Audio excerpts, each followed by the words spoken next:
Hello everybody, Don't Blink here again with another Battlefield 3 gameplay commentary for you guys, and today I've got a round of Rush Attack on Tehran Highway. I spend a good portion of this round in this Abrams here, this main battle tank, but eventually I'm on the ground with smoke and just using the assault kit, taking out MCOMs on foot. So nice little balance. Hopefully you guys will enjoy the footage. I don't get to play on Tehran Highway that often, just because it seems like a lot of servers don't feature this map for some unknown reason. I personally like this map in just about every game type, except for maybe Team Deathmatch. But maybe that's just me. I don't know. Let me know what you guys think of this map in the comments to this video.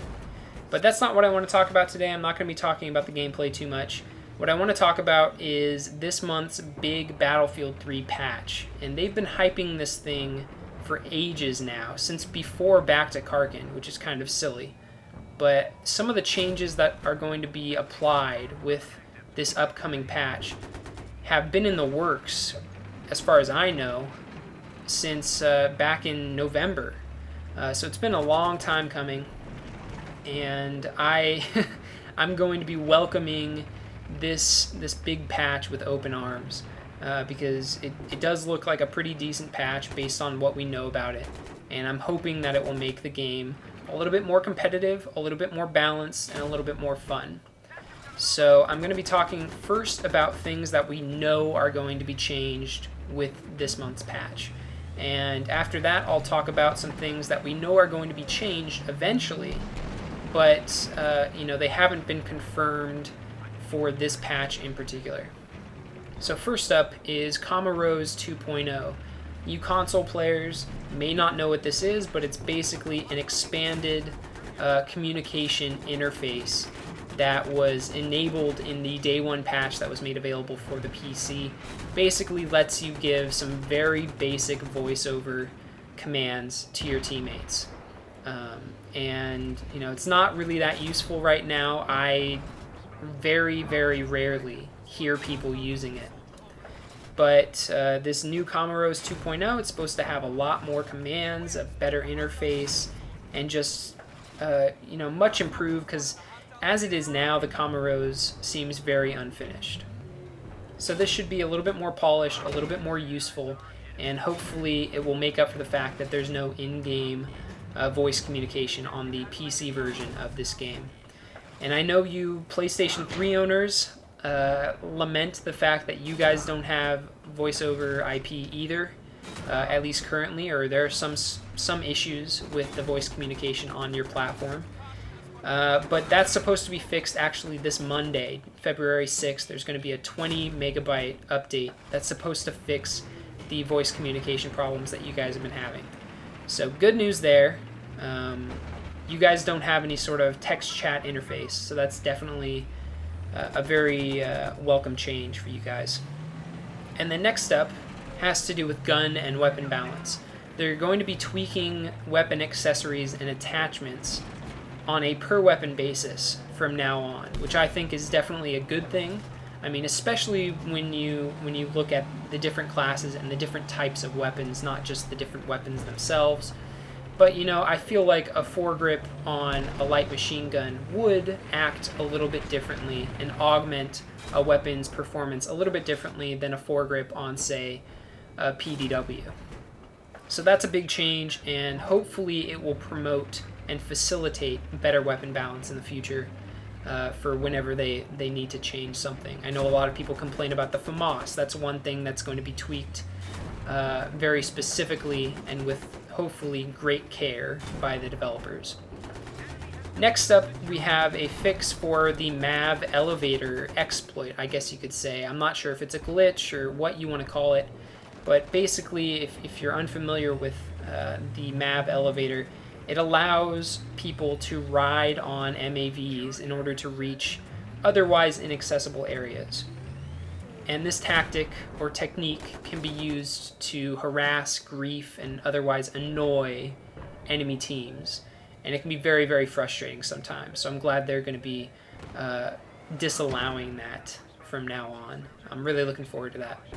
Also, bad luck deaths. Deaths where Perhaps you're killed by a piece of debris that gets shot through the air by an explosion, or you go prone next to a car that is then blown up by an enemy. Those deaths will now be credited as kills to whoever caused the event.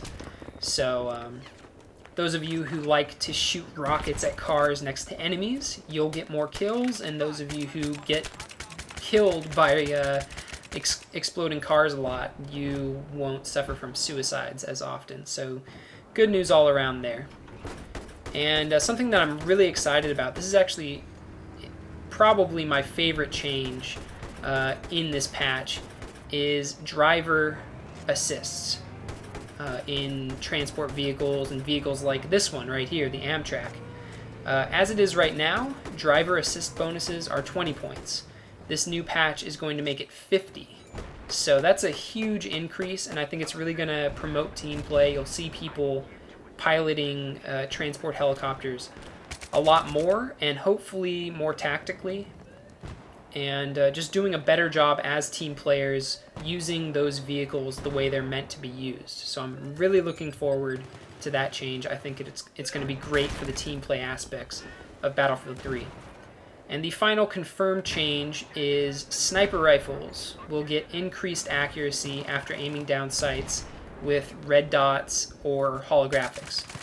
So for those of you who like to do more close quarters bolt action sniping or semi-automatic sniping, that's good for you guys. You'll have better accuracy when first aiming down sights, and you'll be able to get those split-second reflex kills much more easily.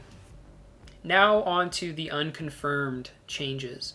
First up, we have the USAS 12 with frag rounds.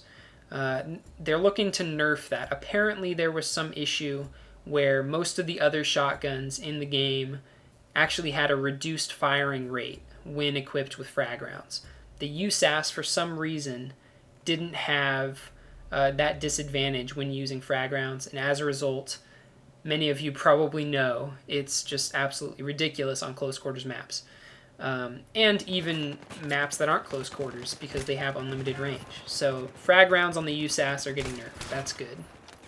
The resupply speed on the M320 grenade launcher is getting increased, perhaps, which should help with NoobTube spam. I'm looking forward to that. I think that would be a good change. Additionally, a lot of ground vehicles are going to be given horns in the future, so that, you know, if you're a driver in, say, a Jeep and you want some infantry to hop in so that you can drive them to a flag or a crate or what have you, you can get their attention by using the horn. And finally, the final unconfirmed change that we may be seeing in the future, we may not, but we know that DICE is looking into this, is fall damage. Fall damage in Battlefield 3 seems super inconsistent. Sometimes you'll fall 2 feet and take 30 damage, and other times you'll fall 15 feet, or what looks like 15 feet, and you'll take 0 damage. So it seems very inconsistent, and they're supposedly looking into it. Hopefully, even if they don't tone it down, they'll make it more consistent, make it more understandable. Or maybe they'll just decrease the amount of time it takes to deploy your parachute.